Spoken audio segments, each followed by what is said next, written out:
Now I'm very excited to bring back a former NFL player and Princeton University two-time academic All-American. You've seen and heard him on weekends broadcasting football games and on the Even Money podcast, along with the Ross Tucker football podcast, Fantasy Feast, and more. I'm very excited to welcome back NFL analyst Mr. Ross Tucker to the show. You can follow him on Twitter at Ross Tucker NFL. Ross, thanks for coming back on the show, man. How has summer been treating you? Of course, Kiev. I feel like this is an annual thing now for me and you. I love it. Love coming, talking with you, getting ready for the NFL season with your listeners. Summer has been amazing. I've enjoyed it thoroughly. It always is too short, though. It always feels like the season comes real quick. I guess I'll be doing my first preseason game a week from Saturday when the Ravens host the Eagles. So this is my last weekend. This is my last weekend of freedom before I'm traveling every weekend. But I wouldn't rather be doing anything else. No, you're so good at it. It's so fun to watch, man. I can't wait to see some of your broadcasts. But yeah, it is over. Get your popsicles in, get your ice cream, get it all over with because it's now coming into the fall football season. But we do love some football, and that's what we're here to talk about, some NFL. But before we get into a little bit of divisions and some season win totals, I always like to ask a different question. I'm curious on, we had some rule changes, and we always do every year, but what are two rule changes that really need to happen in the NFL? I would say your top two. Yeah, so I think number one, by far to me, would be making everything reviewable. I think there are still too many obvious errors that are allowed to go under the guise of, well, it's not reviewable. And I understand people say, oh, then you'll be reviewing everything. Absolutely not. It has to be the other team has to challenge it. The other coach has to challenge it. And they still only have two challenges. Now, maybe that leads into my second rule, Kiev, which is if they get three challenges right, they should get a fourth, because it's comical to me that if you get two right, you get a third, but then you're done. What if the refs are having a terrible day?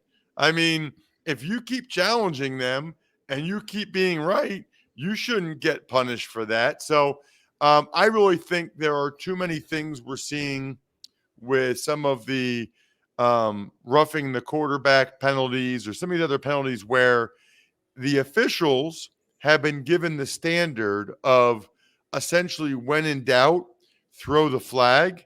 And so they do that on any type of hits to the head, targeting down the field, although they don't call it targeting in the NFL. They do that with the quarterback. And I think this pendulum has swung a little bit too far. I think it'd be nice to be able to review it and be like, no, come on, that's not a penalty, and take it away. So that's probably one and two would be being able to review everything. I'm not adding challenges. I don't think I'm even slowing down the game that much. And honestly, Kev, I think it even creates more of an intrigue and strategy, because if you're a coach, do you challenge it or do you not challenge it? You better be real sure that they screwed up or that it's going to get overturned if you're going to use one of your two challenges. Absolutely. I mean, I completely agree with more review, but I almost think they can do it a little more efficient. I think a little bit last year they dabbled with an eye in the sky type situation where they would just quick overturn it. I think that was in the playoffs where you might have saw some of that. I like that because it's quick and it can be efficient, and they don't have to have the same guys correcting their own homework. I think when you have the same people correcting their own homework, a little bit of ego tends to kind of get in a little bit. So in subconscious, it's just human nature. The NFL officials have a tough job. The game is so fast these days. There's more rules. So absolutely. I have no problem with more reviews. I hate the long stoppages, but I think if you just have like a 15, 20 seconds, and eye in the sky can push a red button and they can get a quick signal that, hey, we have to quick check this. I think that would definitely do wonders for the game. So my issue with that, Kiev, is it's still a little too vague on what, I forget what they even call it, but it's still a little too vague on what the eye in the sky can affect and can affect. And it seems like the bigger the game, the more the impact they have, which is fine, except shouldn't it be the same, for every game? There's still a little bit of a vague, a gray area there. Yeah, there certainly is a gray area because the importance of the game is going to factor in, and there needs to be some protocols. And I don't have that either. And And I agree that that's something I'd like to get to. I know the XFL dabbled with the eye in the sky, and it was going good till the league first went under. But man, there's just so many things that can be sped up and done a little bit more efficiently. I've seen refs review their own mistakes, and the whole nation sees it, and they still keep it. That just absolutely blows my mind. And I actually have numbers on refs now, Ross, for my handicapping for totals and at home and away. I think it definitely factors into the game. So Hey, I you would know like to what? see I that. think I think that's very smart, Kiev, because the teams do.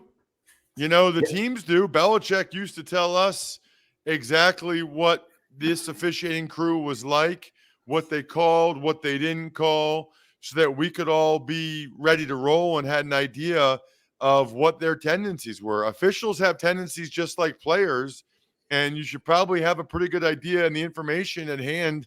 I think that's smart of you.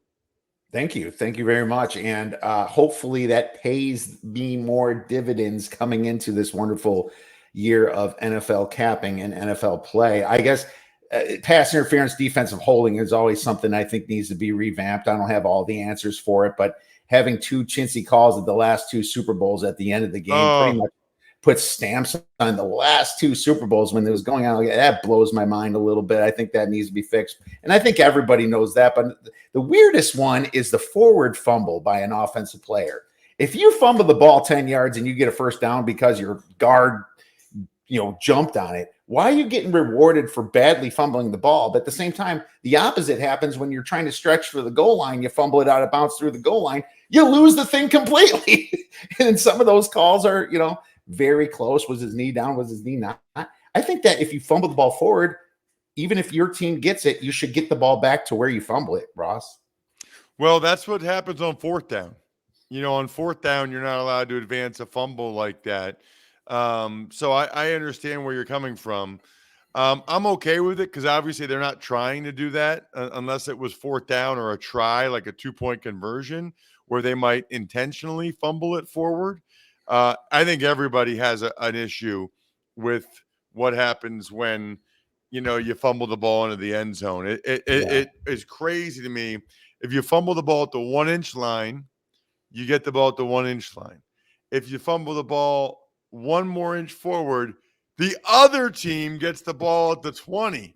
I mean, where is the equity there? That's amazing. It is absolutely amazing. And how do they not look at that? But hopefully that weirdness. I mean, it's your human nature to stretch and try. You're trying to score, man. I mean, yeah, you fumble, but the other team didn't get it at the same time. If they got it, that's something else, but they didn't. So I absolutely agree with you on that one. Well, let's get into some divisions and some of their win totals, my man. We'll start with the NFC North. Me, as the lowly Bears fan, we'll go with the Bears is at 7.5 right now on most of the books out there. 7.5 for the Packers, Vikings 8.5, and Lions 9.5. Anything in the North? Yeah, I kind of like the Lions to go over. I think the Lions are going to get to 10 wins. I think they're probably going to win that division. And then the other one I feel pretty strongly about is the Bears under. You know, I'm not sure the Bears have improved as much as everybody thinks that they have. I think they'll be better on the O line. I think DJ Moore will help, but they didn't win very many games last year. I think the Bears win 6 or 7 games. I don't think they get to 8. Yeah, I'm with you on the Bears. It's a massive adjustment from 3. Now, we do know that last game, it's not like they're trying to win. They had Justin Fields, but still, I mean, the Vikings could have been trying better themselves. They rested a lot of guys for the playoffs. I think the Bears going from 3 to 8 is too much of a gap. So I'm with you on that. I was kind of hoping for an 8, but I'm not sure if I'm going to get it. Definitely a lean as well to the Bears being under that 7.5. The NFC South, you got the Bucks at 6.5, the Panthers at 7.5, the Falcons at 8.5. Juice to the over now, and now the Saints at 9.5.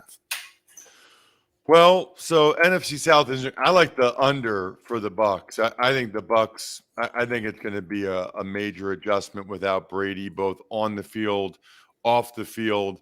I mean, they only won 8 games last year with Brady, and now they're going to win 7 with Baker Mayfield or Kyle Trask. Give me the under for the Bucks. I'm not feeling that one. I think Carolina is about right. I kind of like the Atlanta over out of the other ones because I can see Atlanta winning 9 or 10 games. I don't think their quarterback play is going to be worse than what it was last year. And they made a lot of additions, really both sides of the ball. They get Kyle Pitts back. I wouldn't be surprised if Atlanta wins that division. So I'll take Atlanta over and the Bucks under in the NFC South. No disagreement here because I bet Atlanta to make the playoffs at plus 180 about 2 months ago, Ross. And we know now that 7 teams do make the playoffs from each side. So I love that value. And I have a very strong lean to the Falcons over. One thing I will say about the Bucks is maybe hate them in the regular season, but preseason football is among us. And whenever there's 2 quarterbacks in high competition to make that starting position, Baker Mayfield's trying to prove something. Kyle Trask, that's a buy-on team in the preseason. So be prepared for a few preseason bets on some of these ugly teams that you might not be completely on during the regular season. Let's move on to the NFC East. The Commanders at 6.5, the Giants at 7.5, the Cowboys at 9.5, and the Eagles, your Eagles, buddy, 11.5. Yeah, so I guess the ones that jump out to me here, I like the Dallas Cowboys over 9.5. I mean, what they win 12 games last year, and now you add Stephon Gilmore as your number 2 corner. You've got Brandon Cooks as your number 2 wide receiver. I'd be very surprised, barring injury, if the Cowboys don't win double-digit games. So I like the Cowboys over there, and I still probably like the Eagles over. I mean, they lost 1 game last year in the regular season when Jalen Hurts played. They still have a very good team. I think for me, the other bet would be a tough one between the Giants over and the Eagles over, but I'll go Giants. I mean, I still think with Dayball, and they have enough that they add. I think the Giants win 8 or 9 football games. So my 2 plays in this division, as much as I like the Eagles, 11.5 is a pretty big number. I'll go over 9.5 for Dallas and over 7.5 for the G-Men. All right. So the G-Men has actually been hit under from a sharper side pretty much over the last month and a half. I thought the number is correct at 7.5 myself. I didn't make any play on that. The Cowboys, one thing that worries about me is the Cowboys is they did lose their offensive coordinator, obviously, to the Chargers. And McCarthy is just, man, that coach is just, he bugs me. I don't know what's about him. Well, that's the big one. That's the one thing that I think is going to end up hurting the Cowboys is moving. I mean, the last 4 years, Kiev, the only team that have more yards and points than the Dallas Cowboys is the Kansas City Chiefs, who have had Mahomes play like every game. The Cowboys have had a bunch of DiNucci and Andy Dalton and Cooper Rush in there, and yet they were still second in yards, second in points over the last 4 years. I'm pretty surprised that they made the move they did and that Cowboys fans looked to scapegoat Kellen Moore. I thought that was asinine. Yeah, that was. And now I don't think that the end of the fourth quarter is where these guys gelled together, McCarthy and Moore. And there's some very strange play calls when they're up in many times and when they're down at many times at the end. I think that was a big crutch for them. And now that Moore's with Staley, what can go wrong for the Chargers this year? Let's move on to the NFC West. The Cardinals all the way down to 4.5, probably juice the under now. The Rams at 6.5, the Seahawks at 8.5, and the Niners at 10.5. Ross, what do you got? Well, I like the Seahawks over 8.5. I think the Seahawks have a really good team, and I like some bringing Bobby Wagner back, some of the additions they made to the defensive line. I don't think Geno Smith and what he did last year was a fluke. I'd be surprised if they don't get to 9 wins. They're actually a dark horse team for me, Kiev, to win the NFC. I mean, I wouldn't be surprised if either the Seahawks or the Lions made a run all the way to the conference championship game and won it. So really like the over for the Seahawks. And actually, I like the under for both the Rams and the Cardinals. I don't really see either one of them getting there. 7 wins for the Rams sounds like a lot. They better stay healthy. And I don't think the Cardinals get to 5 wins this year. I think they're a 3 or a 4 win team. So I'll go under on the Rams and Cardinals, over on the Seahawks. Well, I've got enough under on the Rams this year, probably the most I've bet. I mean, I got 7.5 though, most of it. So that thing's already moved out of contention, really. I mean, I would still lean to the under. Seahawks, I'm glad you said that because I came into this season, Ross Captain, and I thought that I'd be low on the Seahawks, but I really loved what they did to their team. I love Devin Witherspoon. I love Jackson Smith and the Jig, my edge, Derek Hall. Zach Charbonnet is injured, but they do have backups right now. It sucks they lost some backs, but man, they got Draymond Jones, Julian Love, Jaron Reed, Bobby Wagner is back now.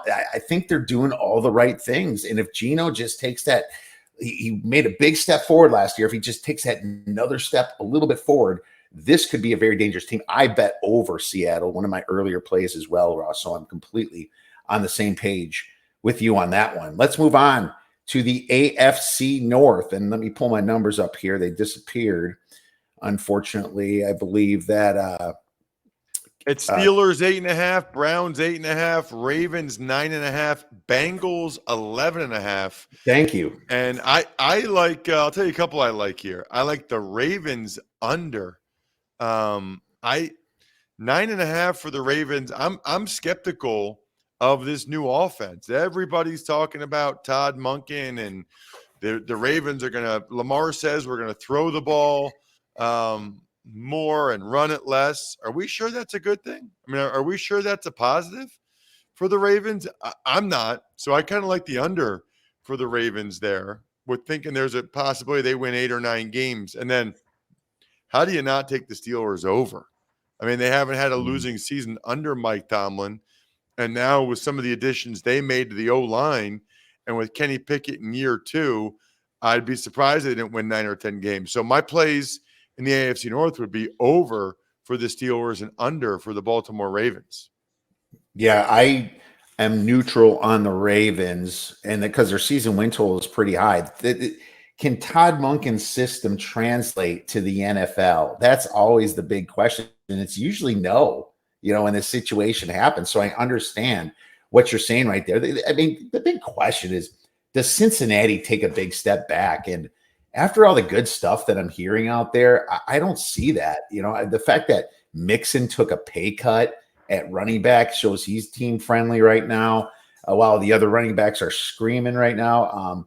I know they lost some guys, but they also gained some guys like Orlando Brown, safety Nick Scott, Irv Smith at tight end. I love the Miles Murphy pick out of Clemson, edge DJ Turner, safety Jordan Battle. They got one of the top 2 safeties, I think, in the 3rd or 4th round.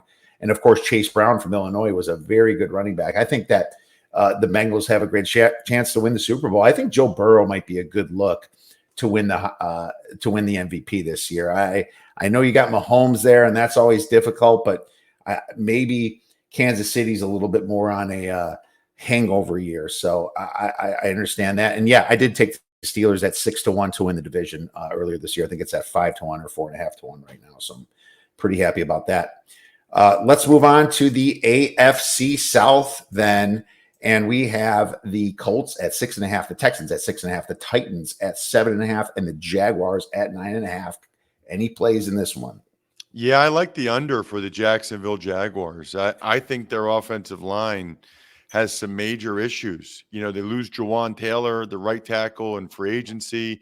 The left tackle, Cam Robinson, suspended for 4 games. So it just feels like they're in a bad spot there. Even Anton Harrison, their first-round pick, is a little bit banged up now.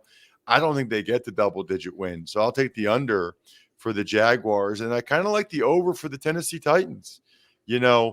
I'm concerned about their offensive line like everybody else, but they were a Josh Dobbs fumble away from winning the division last year, with no receiver. Now they have DeAndre Hopkins. Treylon Burks is year 2. And they have a healthy Tannehill, who they barely had him at all last year, and they still almost won it. So I'll take the Titans over and the Jags under. All right. Well, I'll tell you this. The Titans did a lot of good stuff with DeAndre Hopkins. I wonder if Tannehill is just going to be massively motivated now, or does he take the other route? I would say probably the motivation route, because they pretty much tried to replace him already. That was kind of weird for me. But one bet that I just made, is after just watching Jim Irsay saying a bunch of stuff that he doesn't have to say about running backs and Jonathan Taylor. I thought that was straight ugly. And then, of course, their backup breaks his arm the next day in practice. I took them to be the worst team, and I rarely make this bet, but I got 15-1. And Anthony Richardson is a massive project, in my opinion. He threw 54% last year, and his running was what won him games. That's not going to take you so far in the NFL unless you can hold the ball and actually be some sort of a quarterback and be a threat. The reason Lamar could run is because he could throw the ball in some cases, especially to the middle of the field. So I think the Colts, very good chance they have the worst record in the league. I know I'm fighting with the Cardinals here. The Cardinals are like only 2.5-1, but I got 15-1 in the Colts. I took a shot at that one, Ross. Got it. Interesting. Yeah, I mean, I can see that. I don't think that'll happen because I think Shane Steichen will have a really good plan for them, and I do think a quarterback that can run like that, they can find a way to win some football games with his running ability and throwing the ball just enough. I think there'll be worse teams than Indy. All right. So little disagreement there. Let's move on to the AFC East. The Patriots 7.5, the Dolphins 9.5, Jets 9.5, and Bills 10.5. Yeah, I don't really have much in this division, to be honest with you. I mean, I think that the Patriots win 7 or 8 games. I think the Dolphins and Jets both win 9 or 10 games. And I think the Bills win 10 or 11. I mean, this is the one division where I don't have anyone that I feel strongly about. And that's okay, by the way. You don't have to play in every division. There's no rules out here. I think this whole division is correctly lined. This is a stay away division for me. All right. Well, I heard you and Fez talking about the Jets in their first 6 games on even money. And you're right. Those are brutal first 6 games, Ross. But I will say that I wanted to take the Bills under 10.5 because I really think Dayball was a lot bigger part to this offense than people really presumed. And I don't like the fact that they lost their linebacker, Edmonds, to the Bears. I thought he was a massive part of that defense. I took the Dolphins under, and the reason I did is because what is your backup plan for Tua, who had 3 concussions last year, and they might have been hiding one? Skylar Thompson, Mike White, he was on the brink of retirement last year if he got another one. I don't see how he gets through. He's always been injury prone. That's all it takes for that Dolphins to go under. And obviously, if Tua plays and something else happens, that could hit. But I took the Dolphins under, Ross. Any thoughts on that? Yeah, I mean, I think if he stays healthy, they go over. Although, yeah, I think if he stays healthy, they go over. But the Jalen Ramsey injury is concerning. They were counting on him. I don't think he'll play at all this year. Yeah, that's massive. I totally agree. Let's move on to the final AFC rest. Raiders. I wrote this last week at 7.5. Is it still 7.5? Broncos 8.5, Chargers 9.5, Chiefs 11.5. I like the Raiders under the 7.5. I don't think they get to 8 wins. Based on what? I mean, what have they done? What have they added? Swapping out Derek Carr for Jimmy Garoppolo is going to get them several more wins. I don't really see it. My favorite play in this division is the Raiders under the 7.5. I kind of like the Chargers over the 9.5. I just think they have a really talented team. And I do like Kellen Moore as an OC and think he'll get more behind a really good offensive line with Justin Herbert. So my favorite play is the Raiders under, and I also kind of like the Chargers over. I'm disappointed that I didn't get the Raiders. It's under 7.5 minus 240 now. So you might as well make that 6.5. It's really adjusted in price. But yeah, that is Jimmy Garoppolo, I think he benefited from having 2 great coaches, Bill Belichick and Kyle Shanahan. I don't even know if he's better than Carr. I don't think he is. Now you got Devontae Adams requesting trades. It's ugly out there. And the running back's not happy either. So I 100% agree with you on that. Anything else in the NFL landscape that we haven't covered that you might want to play? No, I don't think so. I think we hit it. I think if you're looking for a long shot, Kiev, I think if there was ever a year where a team with longer odds could win a conference, it feels like the NFC this year with the Niners quarterback issues, with Dallas losing Kellen Moore at OC, with the Eagles losing 7 starters. it feels like there's a chance for a team like Seattle or Detroit to come out of nowhere and get all the way to the Super Bowl. I don't think it'll happen, but there's certainly a possibility. Yeah, if Detroit fixes that defense, that offense was humming last year. And Jared Goff has a chip on his shoulder, but that is also the reason that they have the highest win total in the whole NFC North. Ross, thank you so much for coming on, my man. I always love talking pigskin with you. Love watching your broadcasts and listening to your podcast. Where could our listeners get your great information, media, and plays? Yeah, honestly, whatever social media platform you're on, just hit me up at Ross Tucker NFL. It's either football, beer, or food, probably in that order. And I think you'll enjoy it. Twitter, Instagram, Threads, Facebook, TikTok, whatever. And then we've got a betting podcast as well, the Even Money podcast. It's very, very popular. Steve Fezzik's my co-host on that one. And we've done very, very well the last few years. So check that one out as well if you want to make sure you're winning your NFL bets each week. There you go. That makes me hungrier for football, beer, football, and food, man. I love it. Make sure you guys check out Ross Tucker at Even Money and all the podcasts at Ross Tucker Media.